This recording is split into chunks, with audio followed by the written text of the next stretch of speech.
Béni soit Jésus-Christ, frères et sœurs. Nous remercions le Seigneur qui nous a donné ce jour. Le Seigneur est bon. La vie en Jésus-Christ est une vie pleine de joie malgré les difficultés de la vie. Aujourd'hui, je vais parler d'un thème que je sais que ne va pas sonner bien avec certaines personnes selon leur compréhension des choses. Mais je dois dire ce que j'ai à dire, parce que je ne suis pas ici devant ces vidéos pour te faire plaisir, non, ou bien pour me présenter. Je suis ici pour une mission et je dois passer la mission. Avant de commencer, je vais vraiment demander pardon. Si vous écoutez les mots qui ne sont pas bien en français, pardonnez-moi. Et vous écoutez d'autres mots qui rentrent, pardonnez-moi s'il vous plaît, pardonnez. Aujourd'hui, je vais parler de la Vierge Marie. Et le thème est Marie, Mère de tous. Elle est Mère de Dieu, elle est notre Mère. Mère de nous tous. Il n'y a pas d'exception. Toi et moi, même toi qui l'as rejeté, elle est toi-même, ta maman. Dieu est venu dans ce monde, Jésus est venu dans ce monde à travers Marie. Et Jésus est venu nous sauver. Il est venu sauver toi et moi. Il n'a pas choisi qui il veut sauver. Malheureusement, les gens disent que nous, les catholiques, nous adorons la Vierge Marie, nous adorons le statut. C'est l'ignorance. Ça fait pitié, quoi, quand on écoute quelqu'un parler comme ça. Donc, je ne vais même pas rentrer dans ça parce que ce n'est pas important. Qui sait vraiment la vérité, dise la vérité à soi-même, saura que cette dame est notre co-rédemptrice. Jésus qui est venu dans le monde à travers elle n'est pas un fou. Donc si Dieu lui-même honore cette dame, Dieu lui-même qui a envoyé son ange à cette dame, l'honore, l'a reconnue, alors qui es-tu? Qui suis-je pour ne pas reconnaître cette dame? Tu sais, quand nous disons que Marie n'est pas notre mère, c'est comme toi-même, tu te lèves un beau matin, tu te mets devant ta maman et tu dis que, regarde, madame, tu n'es plus ma maman, ce n'est pas toi qui m'as mis au monde. Ta maman te demanderait, mon enfant, ça va? Parce que quelqu'un qui est normal va parler comme ça. Ou bien tu as un ami, tu veux te marier et la personne qui est ton ami, bien la personne que tu veux épouser, parle mal de ta maman. Comment tu vas sentir? Tu vas continuer avec cette personne? Je ne crois pas. Donc c'est la même chose. Comment nous sentons quand nous parlons mal de la Vierge Marie? Comment nous sentons? Ça ne nous dit rien. Tu sais la souffrance de cette dame. Si nous pouvons la respecter comme Dieu l'a respectée, je ne crois pas que ça nous ferait du mal. Je crois que ça ira pour notre bien. Maintenant, je vais vous amener dans la Bible. J'ai ici la Toba. Quand la mission de Marie était commencée, si nous lisons Isaïe, chapitre 7, verset 14, verset 14. Voici que la jeune femme est enceinte et enfante un fils, et elle lui donnera le nom d'Emmanuel. Vous savez comment était arrivé ce message? Quand le Seigneur a envoyé le prophète Isaïe au roi Akaz, elle lui demandait, demande ce que tu veux, n'importe quoi tu veux, au plus profond ou bien au plus sommet, je le ferai pour toi. Mais le roi Akaz a dit que lui ne demandera rien. Il ne veut pas mettre le Seigneur à l'épreuve. Alors Isaïe a repris le message que le Seigneur lui a donné. qu'une jeune fille est enceinte et donnera un fils, il lui donnera le nom Emmanuel. Qui est Emmanuel? Jésus-Christ. Qui a mis Jésus-Christ au monde? La Vierge Marie. La Vierge... Jésus est venu sauver qui? Toi et moi. Alors, pourquoi tu dis que la Vierge Marie n'est pas ta mère? Je n'arrive pas à comprendre vraiment parce que ça me fait de la pitié quand nous parlons parfois. Autre chose, je vais nous parler, je vais dire encore. Luc, chapitre 1. Quand le Seigneur, Dieu a envoyé l'archange Gabriel à la Vierge Marie. Quand l'ange Gabriel est arrivé, il a dit, salut Marie.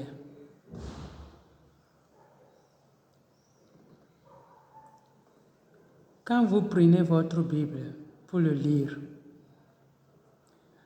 l'ange, verset 28, dit, l'ange entra auprès d'elle et lui dit, soyez heureuse, toi qui as la faveur de Dieu, le Seigneur est avec toi. Nous le disons en français, Ave Maria. Donc, si le Seigneur lui-même honore cette dame, si le Seigneur lui-même a reconnu cette dame, pourquoi pas toi? Qu'est-ce que tu crois être? Qu'est-ce que tu crois avoir? Qui tu crois? Je n'arrive pas à comprendre qui tu es pour ne pas reconnaître la mère de Dieu. C'est pour ton bien, ce n'est pas pour autre personne. Verset 31 dit, voici que tu vas être enceinte, tu enfanteras un fils et tu lui donneras le nom de Jésus. Rappelez-vous des missions des prophètes Isaïe. Voici qu'une jeune fille est enceinte. Maintenant, la mission est accomplie. Et chapitre Luc, Nouveau Testament. Marie, tu seras enceinte et tu donneras un fils, Jésus. Le nom de Jésus n'est pas Emmanuel. Toi et moi, on chante toujours Emmanuel Jésus. Emmanuel, le Seigneur est avec nous. Nous faisons la fête de Noël. Pourquoi rejeter la mère de Dieu? Alors, si tu acceptes Jésus, tu n'acceptes pas sa mère. Tu ne vois pas ça normal, quoi. C'est pour vous dire que le Seigneur a déjà réservé cette dame pour quelque chose de vraiment très précieux. Que nous sommes sauvés aujourd'hui, c'est à travers cette dame que le Seigneur est arrivé. Quelqu'un peut dire, elle n'était pas la seule femme. Si le Seigneur ne l'avait pas choisi, le Seigneur peut choisir autre personne. Il n'y a rien qui est impossible à Dieu. Il peut choisir autre personne. Mais il a choisi Marie. Jésus lui-même l'appelle maman. Elle a porté Jésus dans son sein pour 9 mois.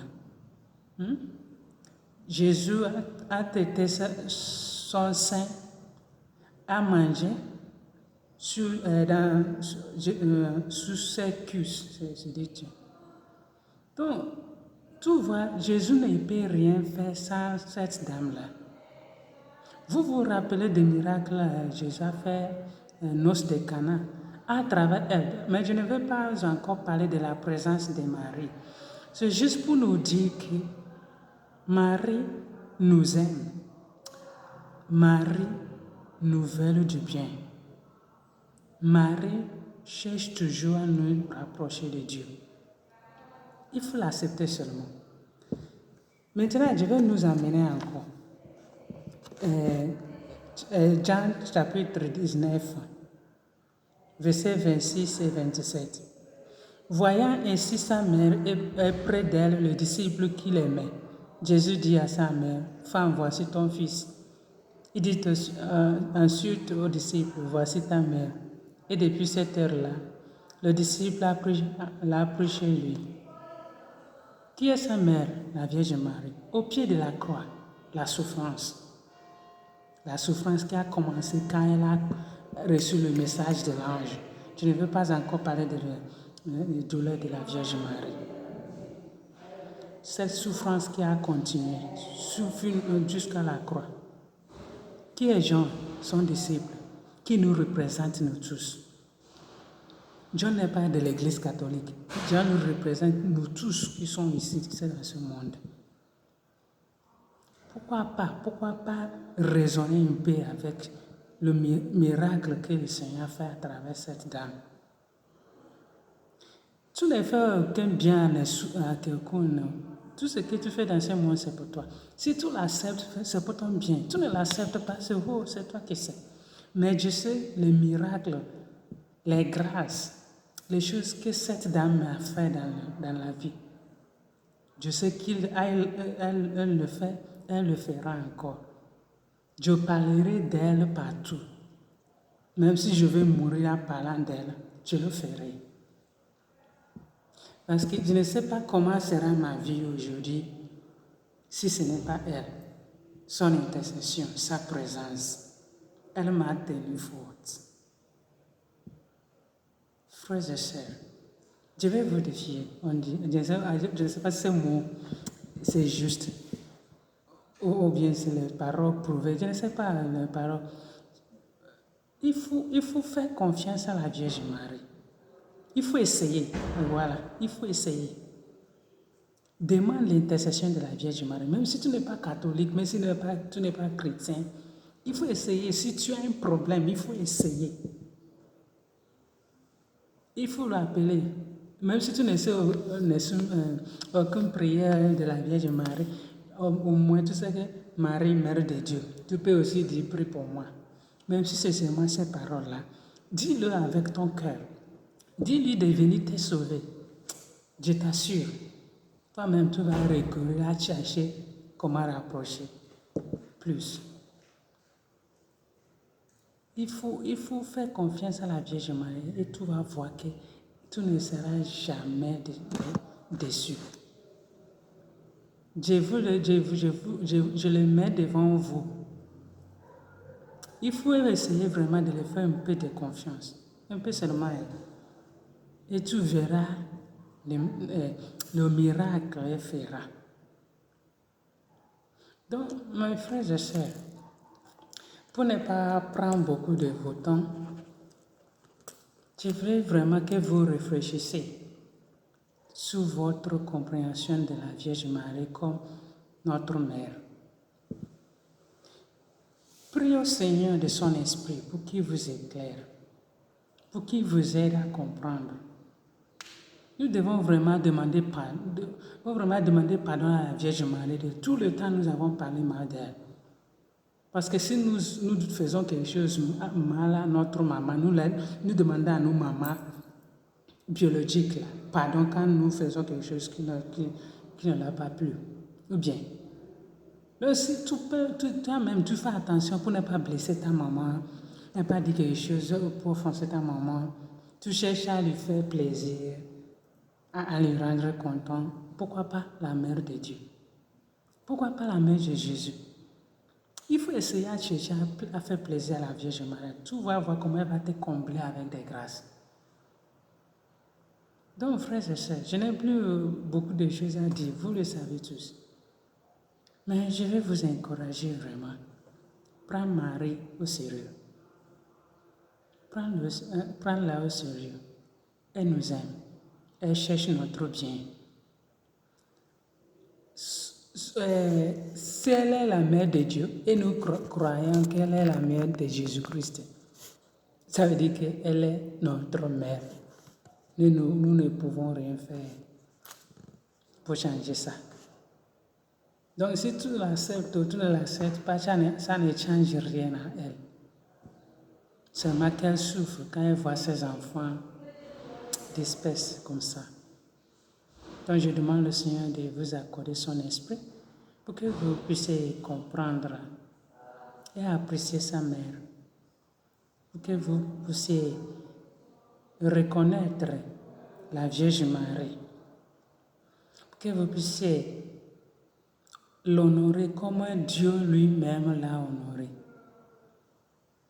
Parce que si Dieu lui-même qui nous a créés a dit Ave Maria, pleine de grâce. Donc je ne sais pas pourquoi toi et moi nous ne pouvons pas le dire. Vous savez, toutes ces prières que nous faisons le chapelet se trouvent tous dans la Bible. Mais je ne vais pas parler de ça maintenant. Donc Marie n'est pas n'importe quoi. La Vierge Marie n'est pas n'importe quoi. Elle n'est pas n'importe qui. Elle n'est pas l'enveloppe comme vous le dites. Elle est mère. Elle est une sœur. Elle est une amie. Je le dis de mon expérience. Qu'est-ce qu'elle ne m'a pas encore fait dans ce monde? Donc, je vous encourage, frères et sœurs, pour ne pas parler trop. Je vous encourage. Acceptez la Vierge Marie. Appelez-les quand vous... Toujours, non, ce n'est pas seulement quand vous avez les difficultés. Mais quand vous êtes dans les difficultés, appelez-les. Et vous allez voir les miracles que cette dame fait. Son amour déborde. C'est pourquoi elle ne peut même pas résister. Vous savez, quand nous offensons Jésus et Jésus veut faire quelque chose, veut nous faire subir vraiment sa justice. Quand la mère se lève, quand la Vierge Marie se lève et dit mon enfant, non. Jésus ne peut plus rien faire. Parce que sa maman, elle est tout pour lui. Donc si nous acceptons Jésus comme notre sauveur, donc indirectement, nous avons accepté Marie. Seulement que directement, nous ne voulons pas la reconnaître. Donc je prie que le Seigneur nous éclaire. Je prie qu'elle, la Vierge Marie, intercède pour nous, pour que nous puissions vraiment reconnaître sa présence et son amour pour chacune de nous. Que le Seigneur bénisse sa parole dans nos cœurs et nous aide à comprendre. Amen. Loué soit Jésus-Christ, à jamais.